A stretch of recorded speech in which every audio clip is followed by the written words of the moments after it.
দফা এক দাবি এক, মুখ্যমন্ত্রীর পদত্যাগ।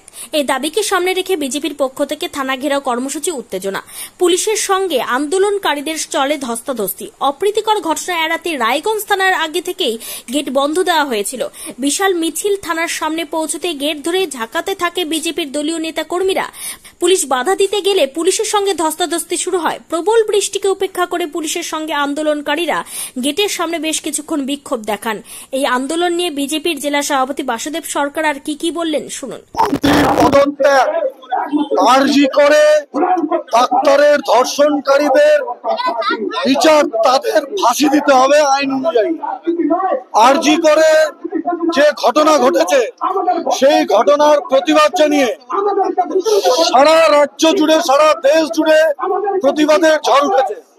আমাদের জেলার হেমদাবাদেও সাধারণ মহিলারা তাদের সুরক্ষার দাবিতে, আরজি করের বোনটির বিচারের দাবিতে পথে নেমেছিল। সেইখানে তৃণমূলের মিছিল থেকে তৃণমূলীরা সেই সমস্ত বোনেদের উপরে অত্যাচার করে, তাদের শ্লীলতা হানি করে, তাদের শাড়ি ধরে টানাটানি করে। সাধারণ মানুষ তাদেরকে ধরে গণপিটুনি দেয়, পুলিশ এসে তাদেরকে গ্রেপ্তার করে। কোনো এক অজ্ঞাত কারণে পুলিশ তাদেরকে ছেড়েও দেয়, কারণ তারা সকলেই তৃণমূলের অঞ্চল কমিটির সদস্য, তারা ব্লক সমিতির সদস্য, ব্লক কমিটির সদস্য। বলার অর্থ তারা সকলেই তৃণমূল করে। আরজি কর কাণ্ডে যে সমস্ত ঘটনা ঘটেছে, ঘটনা প্রবাহ ঘটে যাচ্ছে, আরজি করের দোষী যারা, মূল চক্রী সন্দীপ ঘোষ, তিনি নিজে তৃণমূল করেন, নিজে তৃণমূলী। আর এই আরজি কর ঘটনার মূল পান্ডা নবান্নের 14 তলায় বসে আছে। বিভিন্ন ধরনের ঘটনা প্রবাহে প্রমাণ হচ্ছে। এই যে যারা আরজি করে ঘটনা ঘটিয়েছে, ওষুধের জালিয়াতি, সেখানকার নির্মাণ নিয়ে জালিয়াতি, তার একটা বড় অংশ কালীঘাটে এবং 14 তলায় পৌঁছে। আজকে আমরা সেই নির্যাতিতার বিচারের দাবিতে, মুখ্যমন্ত্রীর পদত্যাগের দাবিতে সারা রাজ্যে ভারতীয় জনতা পার্টি, আপনারা জানেন, গত 21 তারিখ থেকে লাগাতার আন্দোলনের ডাক দিয়েছে। তার অঙ্গ হিসেবে আমরা আজকে রায়গঞ্জ থানার সামনে দেখতে পাচ্ছেন মহিলা কার্যকর্তারা প্রতিবাদ করতে এসছে যে দোষীদের গ্রেপ্তার করতে হবে, তাকে বিচার করতে হবে এবং মুখ্যমন্ত্রীকে পদত্যাগ করতে হবে। তার বিচার চেয়ে মহিলারা এখানে অবস্থান বিক্ষোভ করতে এসেছিল, শান্তিপূর্ণ অবস্থান বিক্ষোভ করতে এসেছিল। সেখানে একটাও পুলিশ, মহিলা পুলিশ ছিল না, সিঙ্গেল পিস মহিলা পুলিশ ছিল না। এই পুরুষ পুলিশেরা, এই নির্লজ্জ পুলিশ মন্ত্রীর নির্লজ্জ পুলিশেরা এই মহিলা কার্যকর্তাদের সাথে যে অসভ্য আচরণ করেছে, যে ধরনের ধাক্কাধাক্কি ধস্তাধস্তি করেছে, আপনাদের ক্যামেরায় ধরা পড়েছে, আমাদের ক্যামেরায় ধরা পড়েছে। এই নির্লজ্জ পুলিশ মন্ত্রীর, এই নির্লজ্জ পুলিশদেরকে আমরা ধিক্কার জানাই। এই নির্লজ্জ পুলিশ মন্ত্রী, মুখ্যমন্ত্রীর আমলে যে সমস্ত পুলিশরা রয়েছে, এই পুলিশরা সাধারণ মায়েদের, সাধারণ বোনেদের নিরাপত্তা দিতে অক্ষম। এই পুলিশ তৃণমূলীদের, মুখ্যমন্ত্রীদের শুধুমাত্র নিরাপত্তা দেওয়ার জন্য ব্যস্ত রয়েছে। আমরা এই সমস্ত পুলিশদেরকে ধিক্কার জানাই, যে সমস্ত পুলিশরা আজকে মহিলাদের সাথে খারাপ ব্যবহার, অসভ্য ব্যবহার করলো। আমরা এই সমস্ত পুলিশ এবং সাথে সাথে মুখ্যমন্ত্রী, পুলিশ মন্ত্রীর পদত্যাগ চাই। আমাদের কার্যকর্তারা, মহিলা কার্যকর্তারা দেখেই নিলেন পুলিশ কি ব্যবহার করতে পারে। পুলিশের হাতেও আজকে বাংলার নারীরা সুরক্ষিত নয়। সেই জন্য এই নারী কার্যকর্তারা, দুদিন আগে রাখি বন্ধন হয়ে গেছে, নিজেদের সুরক্ষার তাগিদে, নিজেদের সম্মান রক্ষার তাগিদে, ভাই বোনের সম্পর্ক পবিত্র সম্পর্ক, তাই পুলিশকে রাখি বেঁধে ভাই বোনের সম্পর্কে আবদ্ধ হলেন, যাতে কমসে কম এই পুলিশরা এই নারী কার্যকর্তাদের গায়ে হাত না দেয়, এদের সাথে জুলুমবাজি না করে, এদের দ্বারা যাতে আর এই নারীরা আর সুরক্ষিত থাকে, তার জন্য কমসে কম প্রতীকী হিসেবে রাখি বেঁধে ভাইয়ের সম্পর্ক তাদের সাথে সৃষ্টি করলো। জানি না এই পুলিশ মন্ত্রীর নির্লজ্জ পুলিশরা সেই ভাইয়ের সম্পর্ক কতটা আর পালন করতে পারবে। আরজি কর কাণ্ড নিয়ে বিভিন্ন রাজনৈতিক দল সহ সমস্ত স্তরের সাধারণ মানুষ বিচারের দাবিতে আন্দোলন করছেন। এই আন্দোলনের পরও অভিযুক্তরা শাস্তি পায় কিনা সেটা এখন দেখার। উত্তর দিনাজপুরের রায়গঞ্জ থেকে নিজস্ব প্রতিনিধি রিপোর্ট, টাইমস 14 বাংলা।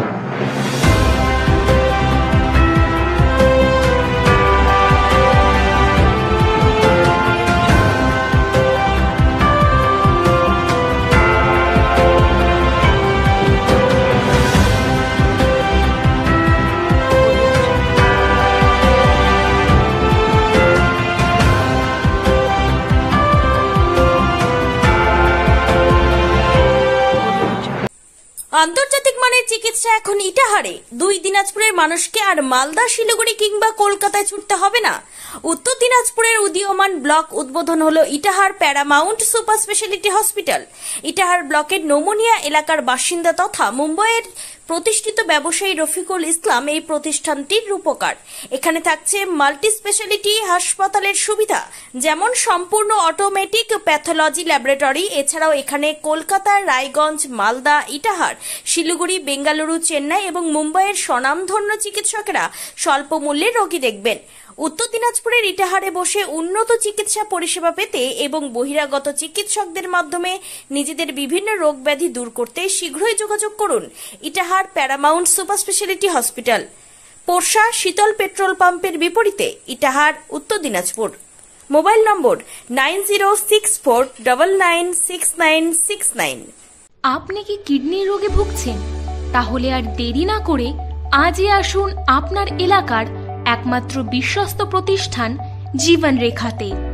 এখানে বিশেষজ্ঞ নেফ্রোলজিস্ট ডাক্তাররা লেজার ট্রিটমেন্টের মাধ্যমে রোগীদের সমস্ত ধরনের কিডনির এবং প্রোস্টেটের অপারেশন করে থাকেন। রোগী দেখছেন nephrologist doctor Arkaprava Chakraborty, SSKM hospital, Kolkata. Doctor Sunil Kumar, Apollo hospital, Kolkata. Doctor Pinaki Mukherjee, NRS hospital, Kolkata. এছাড়াও এখানে প্রতিদিন অপারেশন করছেন ও বহির্বিভাগের রোগী দেখছেন ইউরোসার্জন ডক্টর আতার কাশিম, PG হসপিটাল, কলকাতা। তাছাড়াও এখানে স্বাস্থ্যসাথী কার্ড ও ওয়েস্ট বেঙ্গল হেলথ স্কিমের সুবিধা রয়েছে। আমাদের ঠিকানা রায়গঞ্জ, উকিলপাড়া। বিশদে জানতে কল করুন 8373066655 অথবা 8373066644 এই নম্বরে।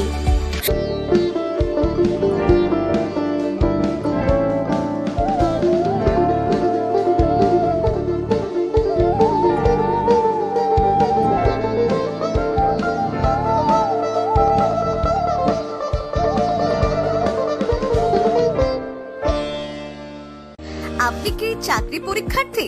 চাকরি পরীক্ষার বই খুঁজছেন? তাহলে আজই চলে আসুন সৌর বুক অ্যান্ড ম্যাগাজিন সেন্টারে। এখানে BSc, WBCS, bank, rail, ICDS, nursing, ANM এবং GNM সহ কেন্দ্রীয় ও রাজ্য সরকারি সকল চাকরির পরীক্ষার বই ও ম্যাগাজিন পাওয়া যায়। আমাদের ঠিকানা ঘড়িমোড়, মোহনবাটি, রায়গঞ্জ। বিস্তারিত জানতে যোগাযোগ করুন 9002904090 অথবা 9434347016।